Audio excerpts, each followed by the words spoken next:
Well, it's long time no see. Hey, 大家好, my name is Lei. It's been a while since I published my last video about 1 month or 2 months ago, I don't remember. Anyways, in today's video, I will be talking about the cost of living in Shenzhen, China. I think all of you guys already know that Shenzhen is one of the first tier city in China, which might be costly. In this whole video, I'm going to be giving you numbers of 2 people because I do live with my beautiful wife. At the end of this video, I will also give you a grand total for 1 person based on our experience and the things we know. Alright, let's start with number 1, rent. My wife and I spent 2,000 a month for a 37 square meters apartment. From what I know, 1,500 to 3,500, this price range is what most Chinese people would spend on their accommodation in Shenzhen. Some people would choose flat share in order to save some money on living, so they can find accommodation as low as 500 a month. And some people may like to have a good environment, then you can find some place with monthly paid up to 8,000 or even more. It's really up to you to choose what kind of environment you want to live in and how much you want to spend on your accommodation. If you want to know what 200 apartment looks like, you can check out the video link down below. Number 2, utility bills. We pay 200 a month for utility bills, which include water and electricity bills and management fees.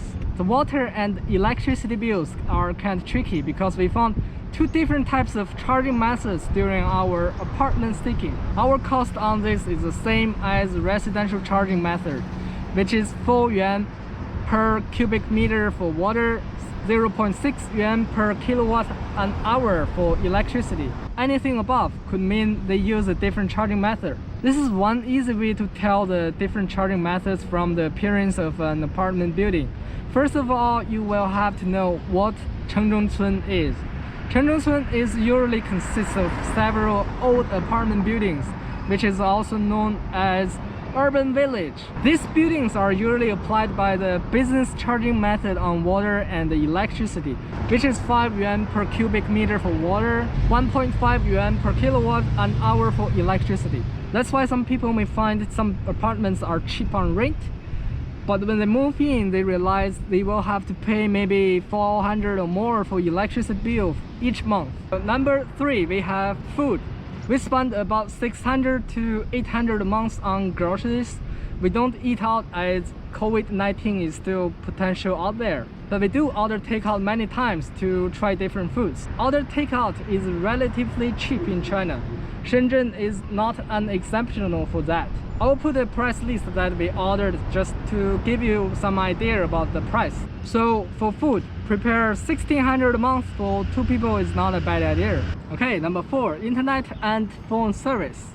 I spent 69 yuan per month for a 100 megabytes home fiber bundle. It comes with 20 gigabytes of mobile data and 300 minutes of phone call service. If you just want to have the phone service and mobile data, then you can simply top up anytime when you want to use. It's cheap. By the way, I have made a video about the 3 major internet service providers in China. You can check out the link below. Number 5, transportation. The transportation is also cheap if you compared with those well-developed country. I went to a place in Nanshan district which took me an hour and a half via metro. It was 26 kilometers in total with 27 stops, and it cost me 7 RMB only, which is 1 point something in US dollar. But mention that it was a discount price by use WeChat app to pay. If you pay it with cash, it would probably cost you 9 RMB without discount, which is still cheap enough though. And it cost me another 625 yuan for my return by bus. So make it 15 yuan per day per person.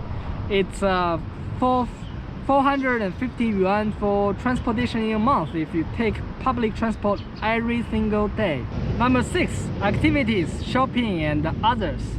For this part, I'm sorry I don't have much to say as we are not interested in bars but natures and free activities such as jogging and video games. But I could tell you something about shopping. You can find many shopping malls in Shenzhen and you can also choose to shop online.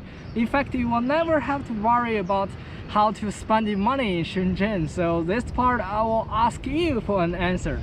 Well, if this is your first time to come to Shenzhen, you will probably need to put a little more to your budget because you will have to pay for 2 months deposit up front with 1 month rent as the day you check in, and to buy things like electric kettles, rice cooker and other things.